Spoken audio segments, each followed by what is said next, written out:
All right, let's talk about forms of valid arguments. So rather than making a truth table for every argument, we may be able to recognize certain common forms of arguments that are valid or invalid.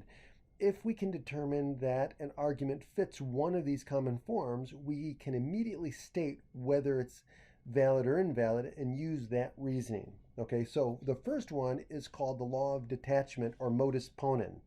Okay, or it's also called the um, affirming the antecedent. Okay, so in fact, that's what it means in Latin, to the mode that affirms. Okay, so this structure is always valid. Modus ponens is always a valid argument. Okay, if it has this structure where one premise is a conditional, P implies Q, and the second premise is the antecedent, right? So again, think about this. This argument. An argument is if the premises are both true, then the conclusion must be true. Well, if the first premise is true, what do we know about conditionals? If the antecedent is true, then the consequent must be true, right? The Q must flow from the P if P is true, right? Then the second premise is P. So we're saying, hey, if P, the second premise is true, right? Well, what has to be the conclusion? Well, the conclusion has to be Q, right? So it absolutely is a valid argument, right? So this is a valid form, okay? So in the example, let's look at the example here. So premise one is if you bought bread, then you went to the store. You bought bread. Conclusion, you went to the store, right? So if we look at this, right, B implies S, and then B, so that's the second premise. So then what? Conclusion is S. So this is the form that it does satisfy the form, right? The law of detachment, or affirming the antecedent, or modus ponens, right? Modus ponens. Okay, so it is a valid structure. Then there's the law of law of contraposition. Okay, modus tollens, or denying the consequent. Okay, so remember, think about this in this one as well. If you're given, remember that the conditional and the contrapositive are both equivalent statements, right? So this is why this is the law of contrapositivity or the law of contraposition. This is valid, or what we say valid by contrapositivity. Okay, why? Because if we know P implies Q, and we know that the contrapositive is equivalent, which means not Q implies not P, right? And so here we're saying the premise is not Q. Well, that means that by the fact of the contrapositive, that means that it has to imply not P, which is the conclusion. Okay, so modus tollens also translates into the mode that denies. So that's why one of the ways is it's denying the consequent, right? So the modus ponens is affirming the antecedent. Modus tollens is denying the consequent. Okay, and so again, this is called the law of contraposition. This is also called the denying the consequent, or you can use the Latin modus tollens. Okay, so let's look at an example here. Okay, the premise is if I drop my phone into the swimming pool, my phone will be ruined. The second premise is my phone isn't ruined.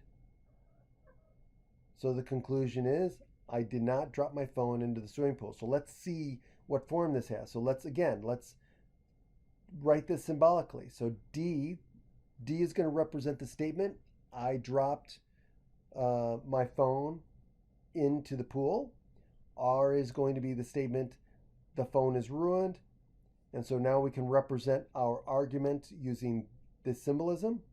And if you look at the structure, D implies R, and then not R and not D form the contrapositive. So the second premise is not R, and the conclusion is not D, and so this is valid. This is a valid argument by the form. Okay, now let's look at the transitive property. This is what I was going to mention earlier, but I stopped myself. This is called the hypothetical syllogism. Okay, the transitive or what we call the transitive property. So if P implies Q and Q implies R, then it makes sense and it must be true that if P is true, then that will cause a domino effect and will lead to R.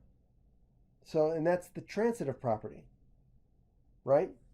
So sort of like in mathematics, if A equals B and B equals C, then it makes sense. It's automatically A equals C. It's the same sort of logic, right? So just realize that this transitive property is valid. It's valid by transitivity, okay? And technically we call this the hypothetical syllogism, okay? Now, let's look at this example here. It says, if a soccer player commits a reckless foul, she will receive a yellow card. If Haley receives a yellow card, she will be suspended for the next match. Conclusion, if Haley commits a reckless foul, she will be suspended the next match. So again, let's write this symbolically. Let's write R is she committing a reckless foul. Y is the statement receiving a yellow card. S is the statement being suspended for the next match. And so now the argument symbolically will look like this. And so all we have to do is see if it matches the form.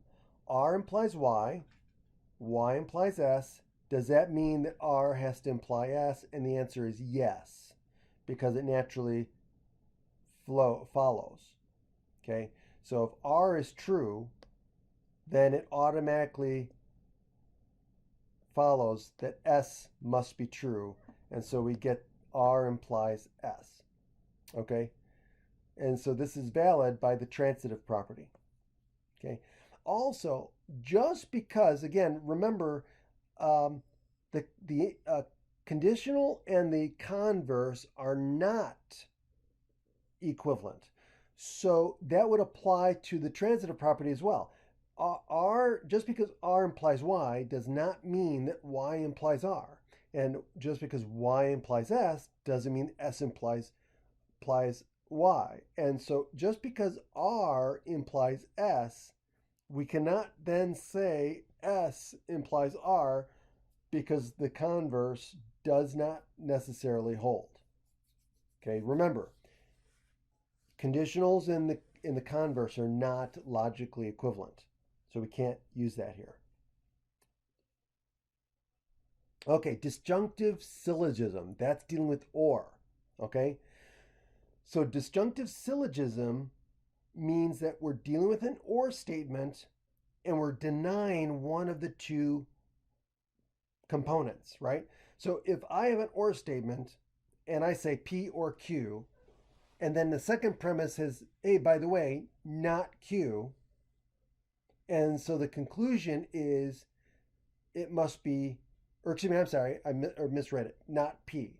So I said not P, right? So the first premise is P or Q, second premise is not P, so the conclusion is therefore not Q.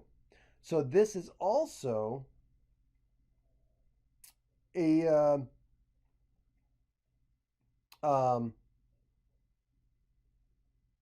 valid form, because if premise one is true, right, that means either P or Q has to be true. Remember, in order for premise one to be true, at least one of the two components has to be true. Now, if I tell you that it's not P, right? I say P is false, right?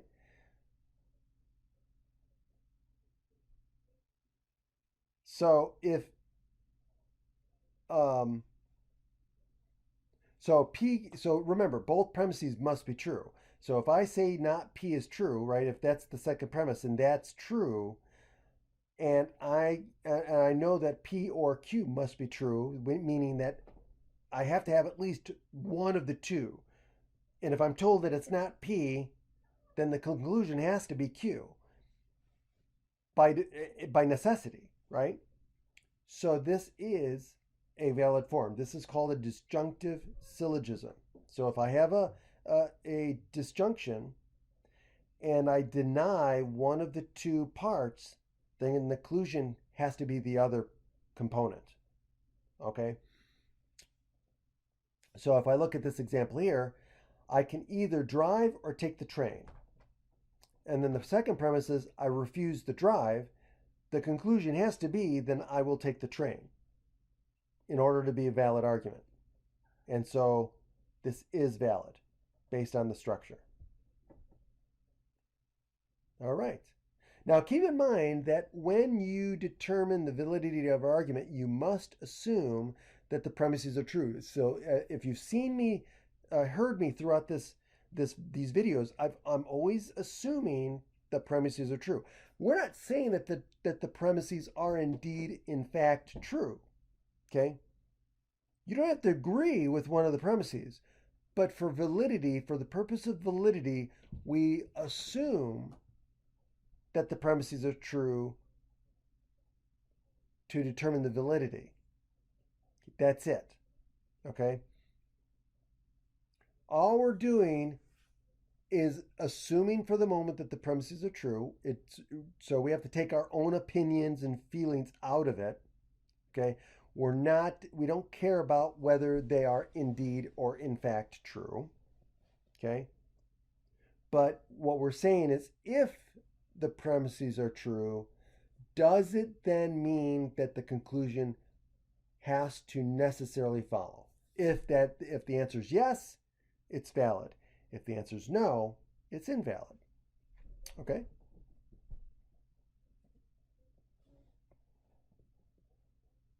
So now, we have just looked at 4 forms of valid arguments. And so now what we're going to do is we're going to look at 2 common forms that are invalid. And the first one is called the fallacy of the converse. And I've kind of alluded to this earlier. Okay, just because we have a conditional doesn't mean that the converse necessarily follows. We know that it doesn't necessarily follow, right, from previous discussions. So anytime that we have a condition and then we're going to say that the converse happens, it's going to be an automatic invalid argument because it's committing the fallacy of the converse, right? It's assuming just because P implies Q, it assumes that Q must imply P, which is not the case. Okay, so anytime that we have a form of this where we're using that kind of reasoning, it is a fallacy and therefore invalid. Okay, so this is the fallacy of the converse. So here's the example. So if I drink coffee afternoon, then I have a hard time falling asleep at night. Right? That's the conditional. Premise 2 is I had a hard time falling asleep last night. And so the conclusion is I drank coffee in the afternoon yesterday. Well, think about it. Is it necessarily true that I must have drank coffee in the afternoon if I had a hard time sleeping? No, I could have had a hard time sleeping last night for all kinds of reasons, right? Stress, whatever. I mean, overactive imagination, whatever. I mean, there's all kinds of different reasons why I was up late last night, right? I was out partying, right? Whatever. Okay. Or I was exhausted, right? People who are exhausted have a hard time falling asleep. You do not get good sleep when you're exhausted. Okay. So anyway, the point is we can see that this is not necessarily true, but let's look at the form. So let C be the statement, I drink coffee in the afternoon. I drink coffee afternoon. And H is I have a hard time falling asleep. Then our argument looks like this.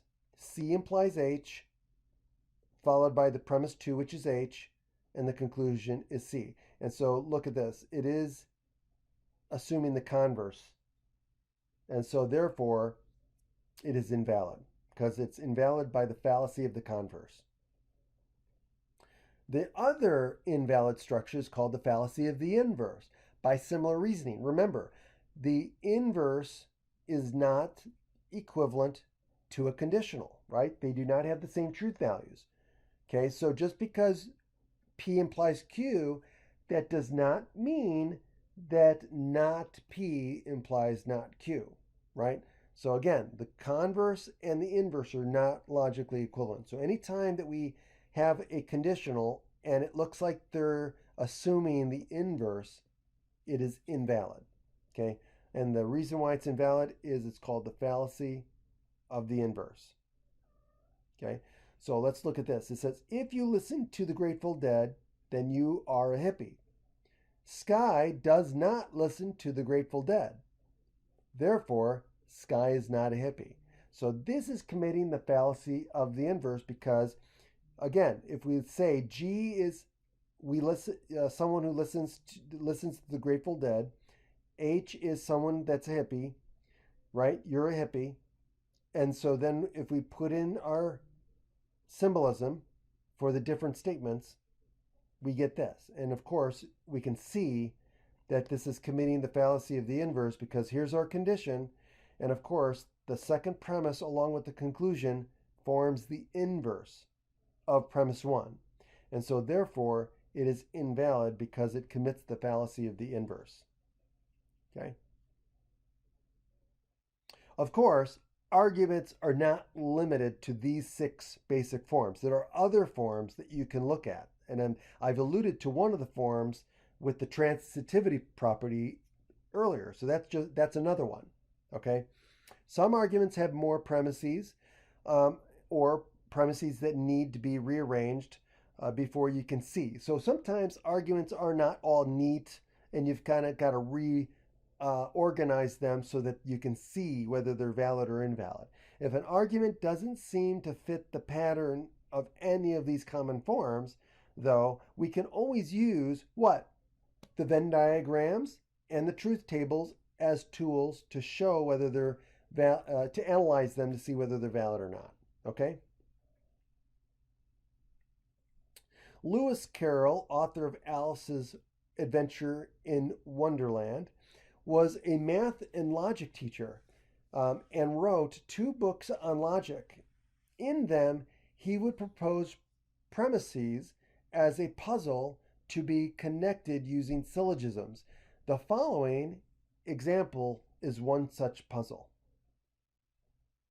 So it says, solve the puzzle. In other words, find a logical conclusion from these premises.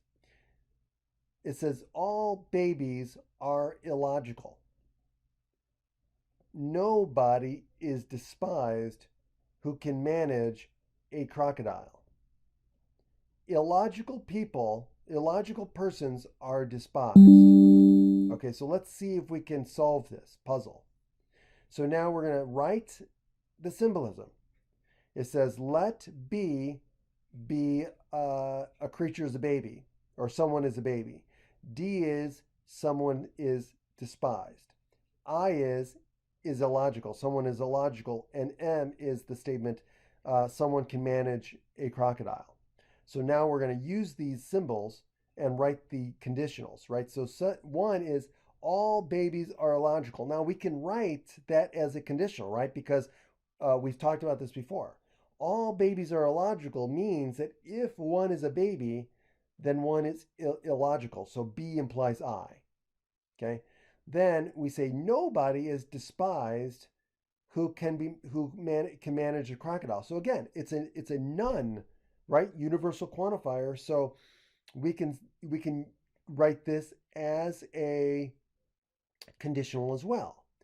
So that means nobody is despised who can manage a crocodile. So that means if you are someone who can manage a crocodile, then you are not despised. So that means that we can write M implies not D. Okay? Now, it says logical persons are despised, which means we can also say this. This is another way of saying all people who are illogical are despised. So that means if you are a logical person, you are despised. So I implies D. Okay? So that's how we get all of these implications. So now what we have to do is we have to figure out how we put these together. Okay? Now,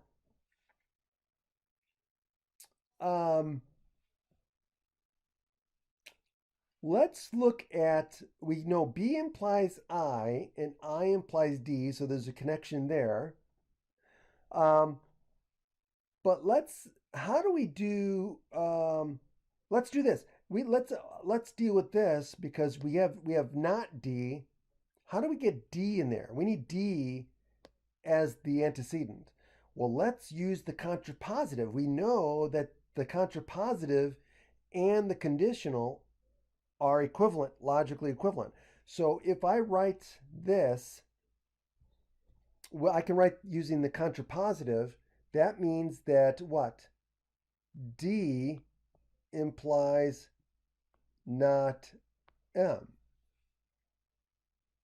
And so now I've got a chain of conditionals. And that's another way of writing the transitive property. It's also, this would be valid by chain of conditionals, right? That's the other thing, chain. But we'll use the technical term transitivity. So now what I can do is I can write B implies I, right? So I'm going to reorganize this, followed by I implies D, followed by D implies not M. So the conclusion is if one is a baby, they cannot manage a crocodile.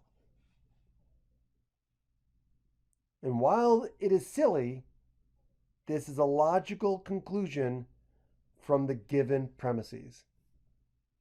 I love it. This is kind of cool. I love logic. It's like I love logic puzzles. It helps you to think through things, but it's funny. Okay, let's look at example 43. So it says, premise 1, if I work hard, I'll get a raise. And then premise 2 is, if I get a raise, I'll buy a boat. And then conclusion is if I don't buy a boat, I must not have worked hard. So again, if you think about this is, again, this is going to be an invalid argument because of it's a converse of the transitive property, right? So just because it goes one direction doesn't mean it goes the other way. So the chain doesn't automatically go in the opposite direction, and it's based on the fallacy of the converse. Okay, so again, if we let H be someone who works hard, someone works hard, and R is gets a raise, someone gets a raise, B is buys a boat, and we represent the two premises as H implies R and R implies B. Now we know by the transitivity property that the valid argument would be H implies B, right? Says if I, wait a minute, hold on a second. If I don't buy a boat, then I must not have worked hard. Okay, I misread it. I'm sorry. I was thinking the converse. They're saying that the conclusion is not B implies not H. Well, how do we figure this out? Without doing a truth table or a Venn diagram, how do we figure this out? Let's see. What do we know about what is equivalent? So H implies R is equivalent to what? Not R implies not H.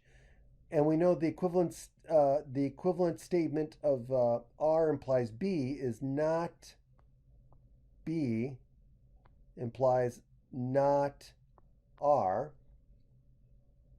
right?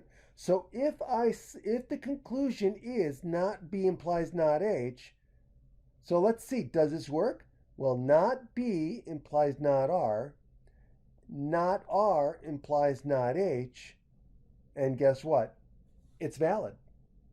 So this is actually the contrapositivity used in a chain of conditionals. So we're using the transitive property with the two premises, and with that, like I said, we can conclude that H implies B. But if we use the contrapositivity, well, let's just use the contrapositivity on this one, right? So H implies B is the same as not B implies not H, right? And so since those are logically the same, we can also reason that it's valid based on that too, by just looking at the fact that not B implies not H is equivalent to H implies B, which makes sense. All right, awesome. We'll stop there and we'll start talking about some other things in common language. We'll talk about fallacies in general.